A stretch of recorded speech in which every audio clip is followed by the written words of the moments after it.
Boa noite a todos. Boa noite. Oh, gostei, boa noite. Vamos ler uma paginazinha do Evangelho, para que a gente vá se harmonizando ainda um pouco mais, né? Com esse ambiente maravilhoso que os mentores prepararam para a gente.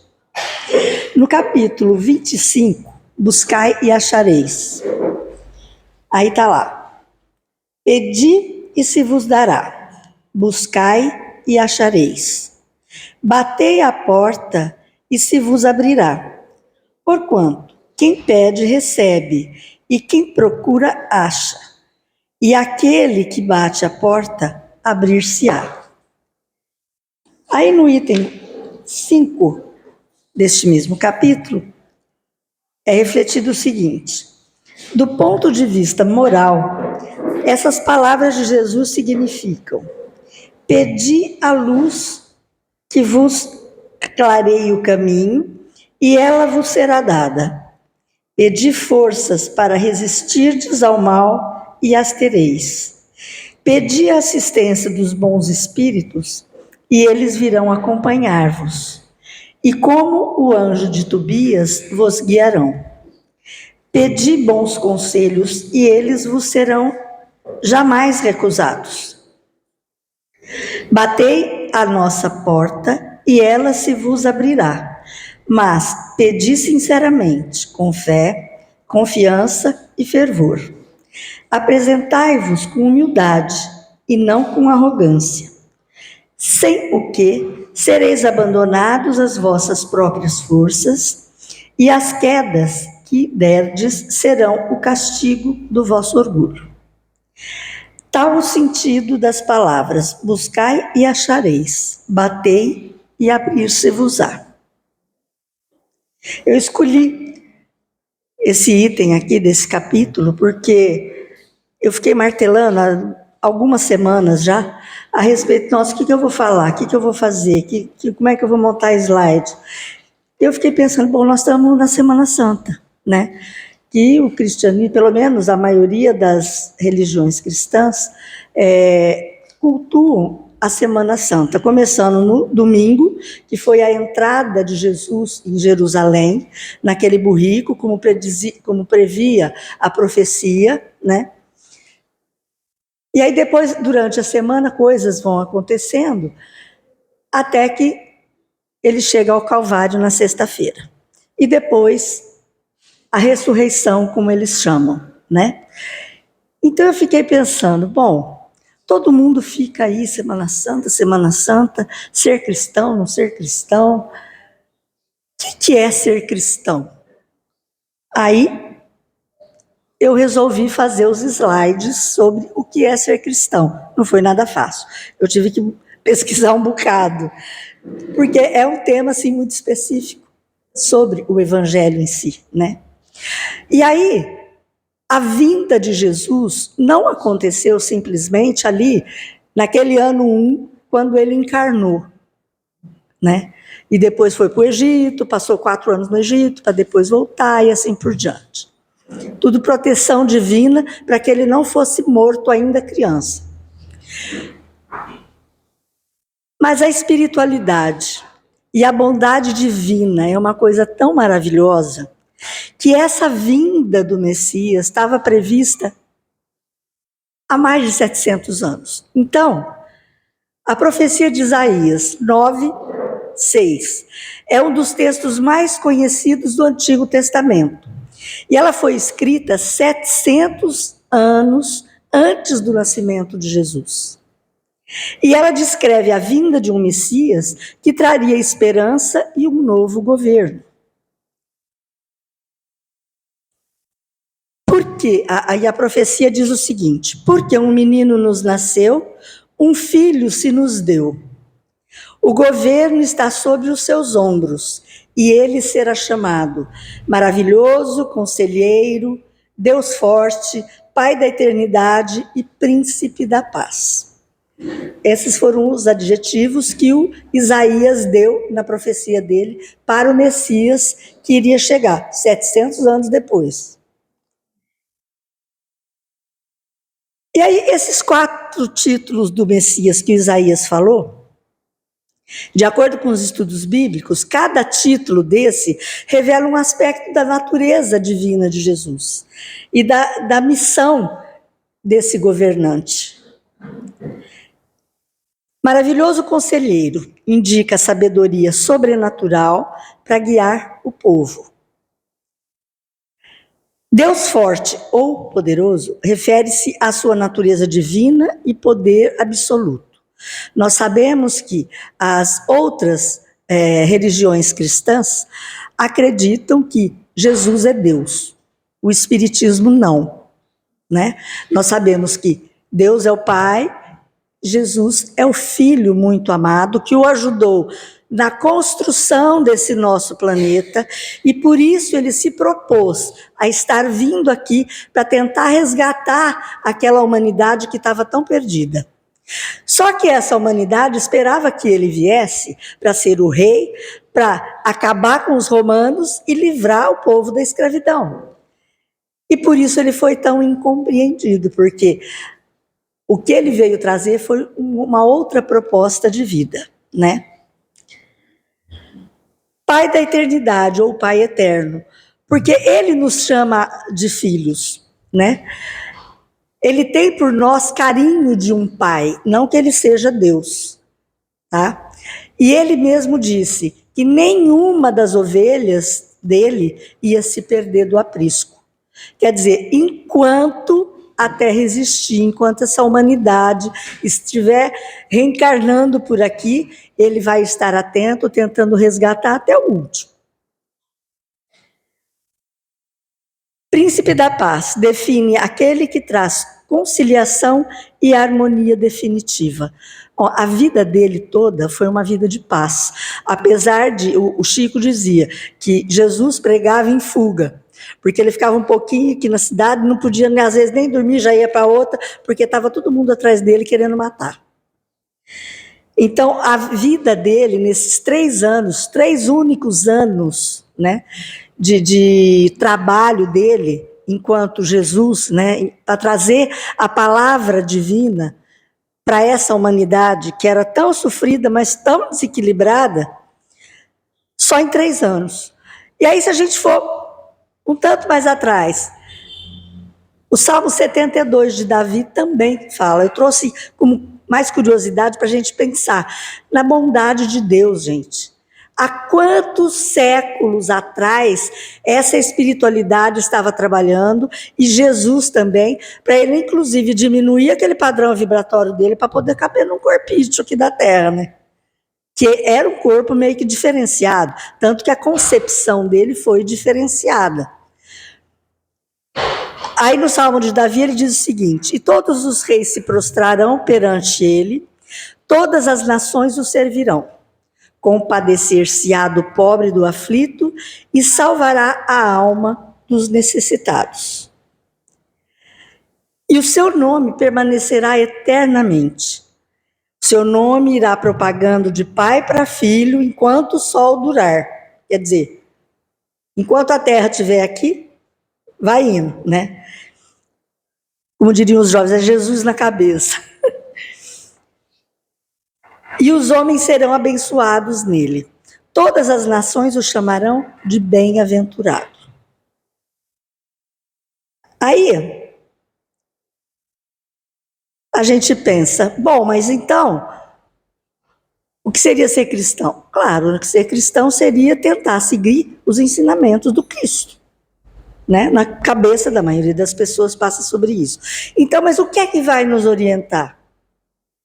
Tem que ter alguma coisa. Então, temos um livro.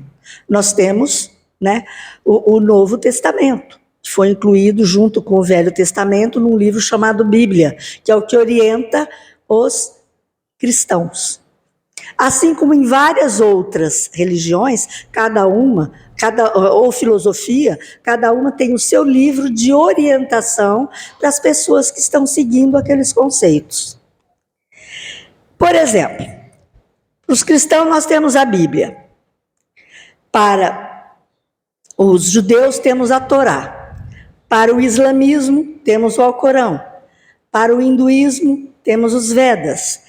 A Tripitaka, eu sempre engasgo nesse nome. A Tripitaka é para os budistas. A Avesta é para os que são adeptos do zoroastrismo, que também é uma seita, né? E o livro dos Mormons, que nós temos até hoje, de vez em quando eles batem lá na nossa porta com um livrinho, com a bíbliazinha deles. Eu já ganhei uma bíblia daquela. Eu sempre recebia os meninos lá e a gente ficava conversando. Ele falava dos conceitos que eles tinham daquela bíblia e eu falava dos conceitos que eu tenho do Evangelho segundo o Espiritismo. E o Pentateuco espírita. Então, além da Bíblia, nós, espíritas cristãos, temos a chance de ter o Pentateuco espírita para nos guiar. Agora, os livros estão aí, mas se ficar fechado na prateleira, ou nem for adquirido, ou nem abrir, né, porque agora tem na internet, não precisa nem comprar.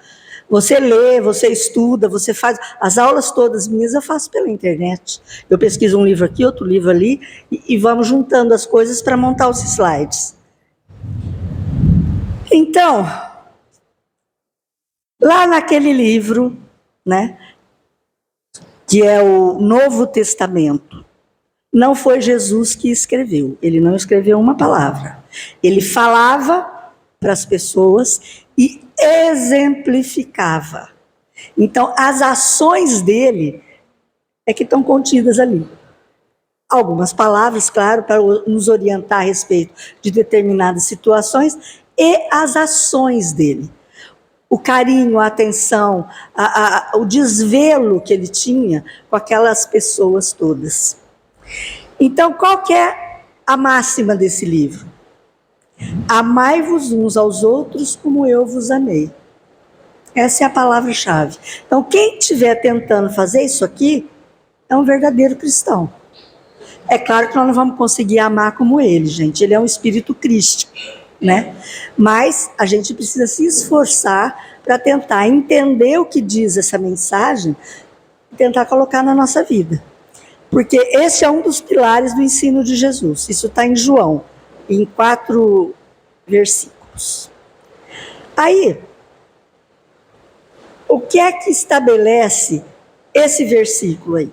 Ele estabelece um amor incondicional. Quem de nós aqui consegue amar incondicionalmente? Nem filho a gente ama incondicionalmente. A gente bota condições para se dar bem, né? Imagina esse amor incondicional que Jesus nos falava.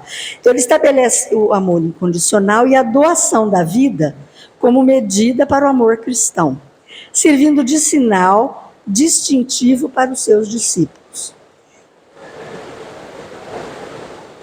Alguém aqui viu aquela série o The Chosen?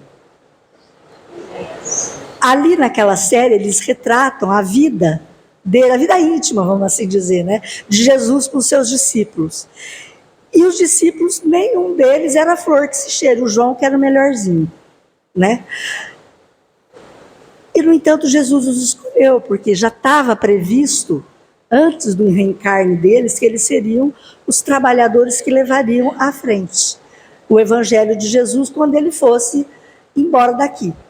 Agora, eles sabiam disso?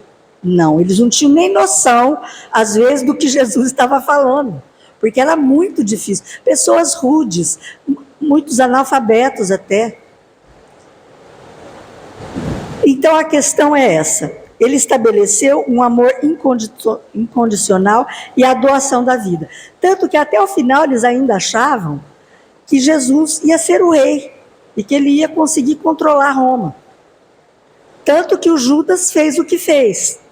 Ofereceu ele para o holocausto, por quê? Ele falou, não, na hora que prenderem ele, ele vai fazer vir os anjos do céu, os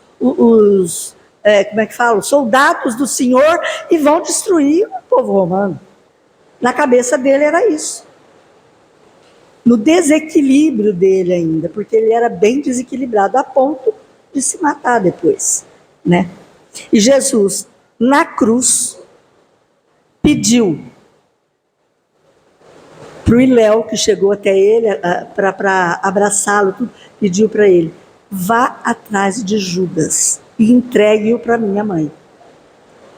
Aí Maria começou depois, então, o trabalho na espiritualidade Entregue para minha mãe depois, né, lógico. Ela começou na espiritualidade o trabalho com os suicidas. Basicamente, ser cristão é seguir os ensinamentos de Jesus Cristo. Tá.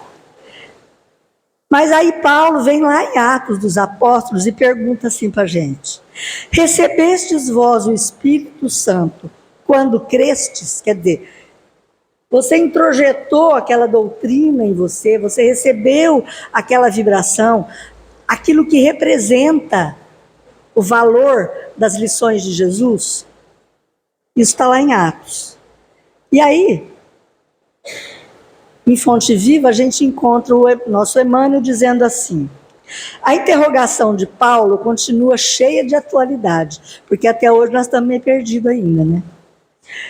Que espécie de espírito nós recebemos no ato de crer na orientação de Jesus? O espírito da fascinação? Abre o evangelho, lê e chora. Ai, que maravilha, que coisas maravilhosas. Oh, meu Deus, eu estou tão longe disso. Aí fecha o evangelho e se afasta daquilo.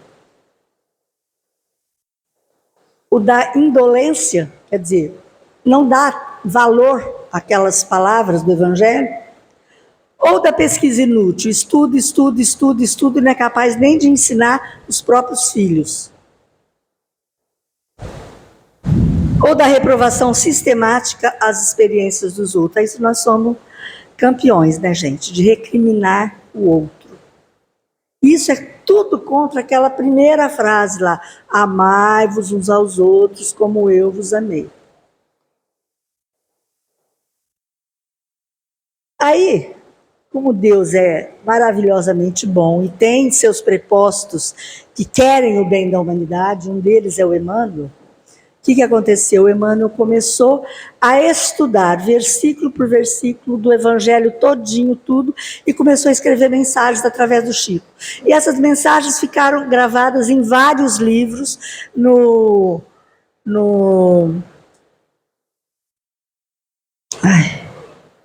me falha a memória agora. Aquela revista antiga, Reformador. No Reformador, grande parte dessas mensagens foi postada no Reformador, né? E depois, o que aconteceu? Antes de falar desse Emmanuel, desses livros que ele fez a respeito disso, vamos ver lá no prefácio do Evangelho, porque eu estava falando dos livros do Evangelho por Emmanuel. Inclusive, nós, na quinta-feira, estamos estudando o Evangelho de Lucas, por Emmanuel. Cada lição é uma lição de vida da atualidade, para a gente poder estar ciente daquilo que a nossa consciência nos pede que nós queremos deixar de lado. Aí o Novo Testamento, então, que é aquele livro que foi escrito pelos seguidores de Jesus, né? Ele constitui uma resposta sublime de Deus aos apelos aflitos das criaturas humanas. E ele é constituído por 27 livros. Então, está aqui, ó. Os 4 evangelhos, os Atos dos Apóstolos, as cartas de Paulo, todas elas, né? Aos Romanos, aos Coríntios, aos Gálatas, aos Efésios, aos Filipenses, aos Colossenses, aos Tessalonicenses, a Timóteo, a Tito, a Filemão e Hebreus. Uma carta de Tiago, 2 de Pedro, 3 de João, 1 de Judas e o Apocalipse de João. Tudo isso está resumido no prefácio do livro O Evangelho por Emmanuel. Aí tem gente que fala assim: eu não consigo, sabe o que é? Eu abro para ler a Bíblia, é difícil demais da conta. Aí eu pego o Evangelho, ali vai esmiuçando um pouco mais, mas ainda é muito difícil para mim entender algumas coisas ali. Aí o que eles fizeram? O Emmanuel escreveu tudo. Não, peraí, vamos passar aqui para não correr o carro na frente dos bois, eu estou preocupada com a hora. Então, essa obra, o Evangelho, foi inspirada por Jesus, não foi ele que escreveu. E vem atravessando mais de 2000 anos, né? E assim, com muitas acirradas disputas, discussões, isso é certo, isso não é certo, isso é um evangelho apócrifo, isso é um evangelho que pode ser usado, coisas do homem, da humanidade. Mas o que está contido ali, né, são gemas preciosíssimas que dirigem o pensamento da humanidade quanto à sua espiritualização. Essa obra é definida como algum dos mais lindos e profundos livros que jamais foram escritos.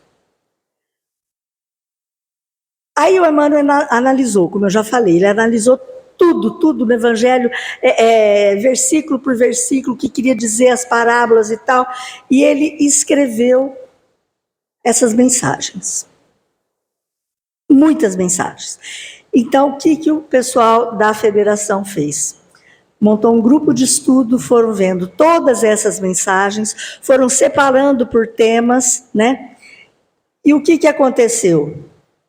Aconteceu que a coleção é composta por 7 volumes do Evangelho por Emmanuel. O volume 1, os comentários do Evangelho de Mateus. O 2, do Marcos. O 3, do Lucas. O 4, do João. Aí depois os comentários dos Atos dos Apóstolos, o comentário às cartas de Paulo e os comentários às cartas universais e ao Apocalipse. Aí eu pergunto, nós temos dificuldade de entendimento agora? Porque, gente, isso está esmiuçado de uma maneira que não tem como fugir disso. Nós não temos mais desculpa para dizer que a gente não tem entendimento. Aí o Manuel se debruçou sobre essa obra e nos desdobramentos, cada frase analisada, a Joana de Ângeles fala lá no prefácio também do livro. Então, o que ele oferece para a gente nesses livros? Psicoterapias extraordinárias, diretrizes de segurança para comportamento feliz, exames e soluções para as questões sociológicas, econômicas, étnicas, aos grupos humanos e às nações, ao desenvolvimento tecnológico e científico, às conquistas gloriosas do conhecimento, tendo como foco essencial e transcendente o amor conforme Jesus ensinara e vivera. Nós não temos mais desculpa. Não temos mais. Como dizia minha avó, é agarrar no livro. Ela falava agarrar no terço, mas eu falo agarrar no livro. Estuda, tenta introjetar aquilo, tenta discutir com as pessoas que rodeiam, converse com a família, para a gente poder ver se a gente consegue trazer para dentro de nós essa maravilha. Aí, lá no Fonte Viva, ainda continua Emmanuel, o colaborador do Cristo, seja um estadista ou varredor, ele está integrado com o dever que lhe cabe, quer dizer, cada um tem o seu dever e ninguém vai fazer o seu próprio dever. Na posição de agir e servir, tão naturalmente quanto a gente respira. A gente para pensar, ai, preciso respirar, ai, eu preciso encher meu pulmão, ai, agora eu vou esvaziar. Não, a gente age naturalmente, é mecânico. Então ele está dizendo que agir e servir tem que ser igual respirar. Fortalecendo a sua própria liberdade de aprender, de se aprimorar e de ajudar a todos, vai se consagrando aos nobres deveres que o mundo lhe confere. E assim, então, ele faz-se bem-aventurado em todas as suas ações. Quem consegue começar a executar isso, assim? A Mônica deu uma palestra no domingo que foi fantástica, a respeito da constância. Constância de tentativa, rumo, objetivo. Vamos tentar uma coisinha por vez, para a gente chegar nisso aqui. E o seguidor do Evangelho deve ser, sobretudo, um obreiro atento. E a gente se distrai com tanta coisa, né? Mas, e lá ele continua dizendo ainda, tem uma citação de Mateus sobre Jesus que diz, por seus frutos os conhecereis. Quer dizer, as pessoas boas você vai conhecer pelos frutos. Porque se você vê uma árvore, se ela dá bons frutos, é uma boa árvore. Se ela não dá bons frutos, não é uma boa árvore. A árvore alguma será conhecida ou amada pelas aparências exteriores, mas sim pelos seus frutos, pela utilidade para todos e pela sua produtividade, em benefício de todos. E assim também o nosso espírito em plena jornada. Ninguém que se consagre realmente à verdade dará testemunho de nós pelo que nós parecemos, pela superficialidade da nossa vida, mas sim pela substância da nossa colaboração no progresso. E o progresso comum, quer dizer, o progresso para todos. E pela importância do nosso concurso no bem geral. É assim que a gente é conhecido. E, no entanto, a gente fica preocupado, né, com aparência, com cabelo, com não sei o quê, usar manjaro, fazer não sei o quê, em vez de fazer o que é necessário ser feito. E aí, lá no final da lição, Emmanuel diz assim: pelos frutos os conhecereis, disse o mestre. Pelas nossas ações, nós seremos reconhecidos, repetiremos nós. Isso, depois, se a gente for lá para o capítulo 17, no Sede Perfeitos, vai falar sobre o verdadeiro espírita, que é cristão, a mesma coisa, né? Reconhece-se o verdadeiro espírita pela sua transformação moral e pelos esforços que ele emprega para domar as suas más inclinações. Quer dizer, Jesus não espera que a gente vire santo nessa encarnação. Mas a gente vai ser reconhecido como um bom cristão se a gente estiver tentando, estiver se propondo a dar o passo, estiver se propondo realmente a tentar buscar com todas as forças ser pessoa melhor. Finalmente, o homem de bem respeita todos os direitos que os seus semelhantes dão às leis da natureza, como quer que sejam respeitados os seus. Então, respeitar tudo e a todos, inclusive a natureza, assim como a gente quer ser respeitado.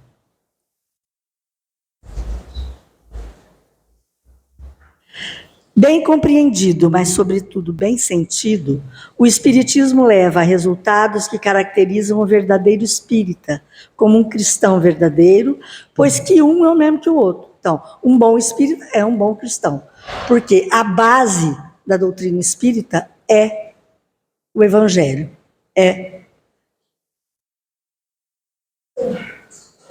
E o espiritismo não institui nenhuma nova moral. Apenas facilita aos homens a inteligência e a prática da moral do Cristo, facultando fé inabalável e esclarecida aos que duvidam ou vacilam. A gente precisa pensar muito nisso, porque Jesus há 2000 anos disse que ia mandar um consolador. Aí quando começou a época lá do iluminismo, que começou a limpar um pouco daquela coisa da Idade Média, né? Vem Kardec, vem as mesas girantes, vem o Kardec com aquela vontade, é um predestinado mesmo, ele tinha essa tarefa, né? Ele sabia que tinha essa tarefa, de pesquisar a respeito daquilo. E acabou dando no que deu. As 5 obras básicas, vários artigos, revista internacional do Espiritismo, e uma série de questões, montando o corpo da nossa doutrina. Agora, os livros estão aí, as revistas estão aí, né? Agora temos mais 7 do Emmanuel para esmiuçar mais ainda, porque tem o Evangelho, que é o Novo Testamento. Aí vem o Evangelho segundo o Espiritismo para esmiuçar muitas coisas à luz dos espíritos. Não é da cabeça de nenhum encarnadinho, não, né? Dos espíritos da esfera crística tentando melhorar a situação da humanidade. E agora ainda temos o Evangelho por Emmanuel. Então, gente, é muito sério. Eu, quando me veio essa ideia na cabeça, eu fiquei matutando, falei, ai meu Deus, será que eu vou dar conta? O que eu vou fazer? Aí, como a gente está estudando o Evangelho por Emmanuel, eu falei, eu vou tentar dar uma olhada lá. Aí comecei a ver, vi o prefácio, isso e aquilo. Aí fui no outro, busquei, fui no Evangelho, busquei. Aí eu falei, não, agora eu preciso fazer o corpo com o Velho Testamento. Porque o cristianismo não nasceu de repente, né? Porque as ideias do Cristo, que são a representação da ideia do Pai, tem milhões e milhões e milhões de anos, né? Ele só condensou aquilo naqueles 3 anos que ele aqui esteve. Então eu queria, assim, que nesta Semana Santa a gente refletisse bastante a respeito de quanto a gente tem recebido, quanto, e que aos que muito foi dado, muito vai ser pedido. Então, a nossa responsabilidade é dobrada com relação às pessoas que não conhecem a doutrina e que não têm esse evangelho tão esmiuçadinho assim, para nos ajudar a ver se a gente consegue realmente entender as coisas. Então, nós precisamos agradecer muito, muito, muito, muito ao Pai, a Jesus, a todos os mentores espirituais, ao Chico, a todos os médiuns, que têm livros fantásticos, Joana de Ângeles. Então, se a gente for falar aqui, não dá, 10 horas é pouco para sair daqui. Então, gente, eu usei o Evangelho segundo o Espiritismo, o Evangelho por Emmanuel, Evangelho de Lucas, né? E a Fonte Viva. Eu busquei depois outras questões no Velho Testamento também, na Bíblia, para poder entender essa questão das profecias de Jesus, né? Eu acho que a gente tem, assim, muito a pensar e mais ainda a fazer. E que Jesus nos abençoe. Muito obrigada. Agora nós vamos fazer uma oração e depois da oração vocês poderão continuar sentadinhos aí que vão receber o passe. Jesus querido, obrigada. Quando nos propomos a estudar um pouquinho, mas um pouquinho mesmo, da grandiosidade da tua obra, da tua tarefa, da tua disponibilidade, você sair das esferas crísticas e vir até aqui, e ainda passar por tudo que passou. Nós só temos a agradecer e pedir a sua ajuda, para que nos ajude a não sairmos do trilho, a não sairmos da estrada do bem, a tentarmos um pouquinho a cada dia que seja. Se uma coisinha nós conseguirmos fazer, Jesus, nós já nos sentiremos um pouco mais aliviados, por conta dessa imensidade de maravilha com a qual o Senhor nos brindou. Sê conosco e ampara-nos, agora e sempre. Que assim seja.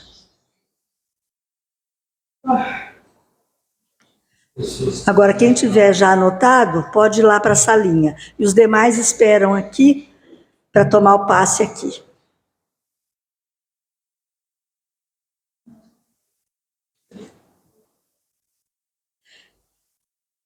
Então vamos mais uma vez agradecer a extrema bondade do Pai Eterno, a disponibilidade do nosso Mestre Jesus e de todos os seus seguidores, todos aqueles que trabalham na sua seara, nos ajudando, nos orientando, nos fornecendo tantas lições, tantas mensagens, tantos livros.